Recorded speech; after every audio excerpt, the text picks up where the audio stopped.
Cuando lees historia del siglo XX entiendes a la perfección que hoy estamos viviendo uno de esos tiempos que los historiadores de nuestra época señalarán seguro dentro de unos años como decisivos.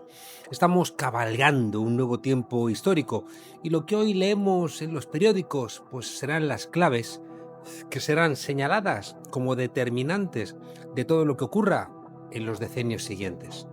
Leemos en los periódicos pues, la guerra de Ucrania, el bombardeo de las centrales nucleares en Irán por Estados Unidos, la guerra de los aranceles, la devastación de Gaza, el despliegue militar en el Caribe, el compromiso de los miembros de la OTAN de aumentar un 5% del PIB el gasto militar, la reunión con Trump de la presidenta de la Comisión Europea, la alemana Ursula von der Leyen, no en ninguna institución europea, sino en un club privado de golf, propiedad del presidente norteamericano.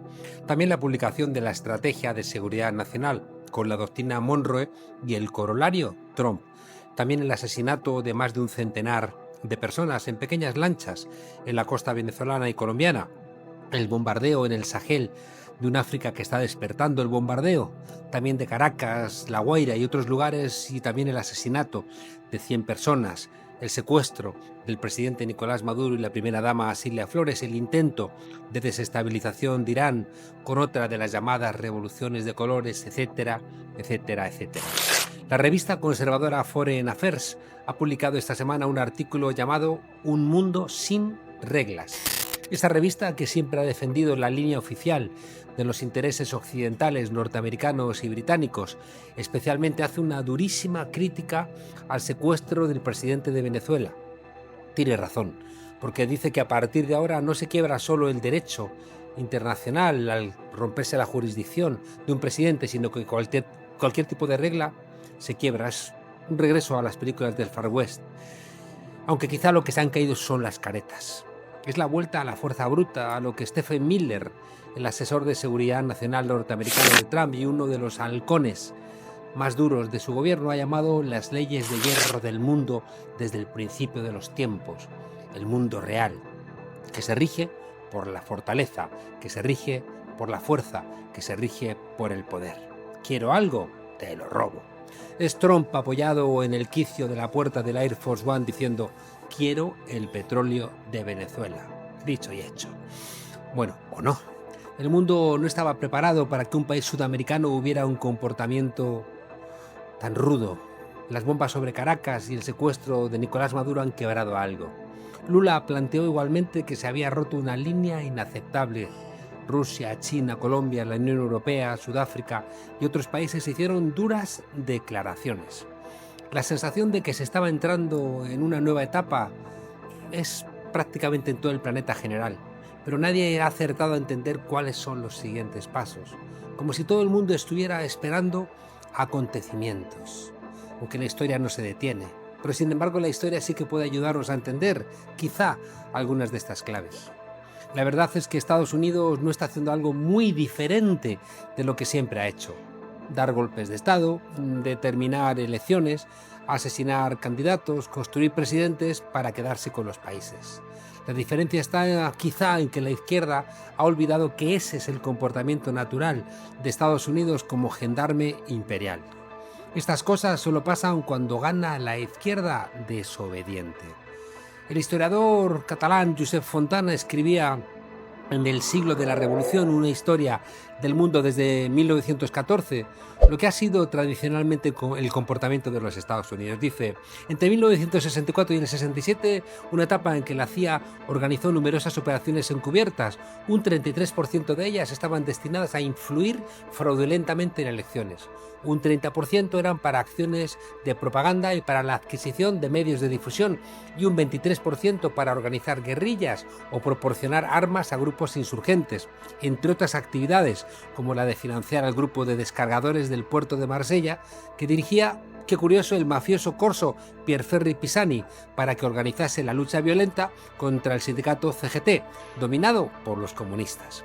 La entidad encargada de dirigir las operaciones de guerra sucia, de acuerdo con los planes diseñados por Josh Kennan, era el Office of Policy Coordination, dirigido por Frank Wisner, a quien se le proporcionaron recursos no controlados por el Congreso. Algo nos suena. Esta organización creció hasta tener hacia 1952 unos 6.000 miembros entre funcionarios norteamericanos y personal contratado en el extranjero, y contar con un presupuesto anual de 82 millones de dólares. Sus actividades encubiertas, que incluían también la propaganda en el interior de los Estados Unidos, a comienzos de los años 50, Wisner controlaba a miembros destacados del New York Times, de Newsweek y también de la cadena CBS, e iniciaron una escalada que llegó al máximo durante la presidencia de Eisenhower, con Allen Dulles al frente de la CIA, de modo que se ha podido decir que la CIA pasó entonces de ser un instrumento de reunión y análisis de información a ser un brazo operativo de los servicios militares, hasta el punto de que en 1960 trató incluso de organizar un escuadrón de asesinos reclutados en los bajos fondos del crimen para ejecutar a dirigentes políticos hostiles a los Estados Unidos. Lo que ha ocurrido en Venezuela es una más de esas operaciones históricas, pero que ha tenido lugar en un momento en donde el mundo parece que había olvidado que ese es el comportamiento de los Estados Unidos y que, por tanto, por ese olvido ha generado mayor escándalo. En un momento en el que Trump estaba molestando también a demasiada gente en demasiados sitios, lo que aumenta las suspicacias. El impasse del secuestro de Maduro ha generado igualmente un intento de dividir a las fuerzas del chavismo. Para ello han intentado construir un marco en donde Delcy Rodríguez habría traicionado a Maduro, algo difícilmente compatible con la presencia ni más ni menos que del hijo de Nicolás Maduro Moros, Nicolás Maduro Guerra, en la juramentación de Rodríguez como presidenta interina. De la misma manera, y disparando con pólvora del rey, es decir, sin arriesgar nada propio, ha habido algunos sectores de la supuesta extrema izquierda que han alimentado sin fundamento alguno esa idea. Muy al contrario, la decisión de Delcy Rodríguez y el gobierno que le acompaña, que es, no lo olvidamos, prácticamente el mismo que el gobierno de Nicolás Maduro, y que es la única forma que tiene Trump de garantizar una Venezuela pacífica y poder imaginar el robo del petróleo, te digo, puede entenderse desde un hecho controvertido de la Revolución Rusa. Tras llegar a Rusia desde Alemania, en el tren blindado en 1918, Lenin dio un discurso en la estación Finlandia que enfadó a los bolcheviques. Lenin estaba convencido de que la salvaguarda de la revolución pasaba por pactar la paz con Alemania y los imperios austrohúngaro y el otomano. De otra manera, desaparecería la revolución.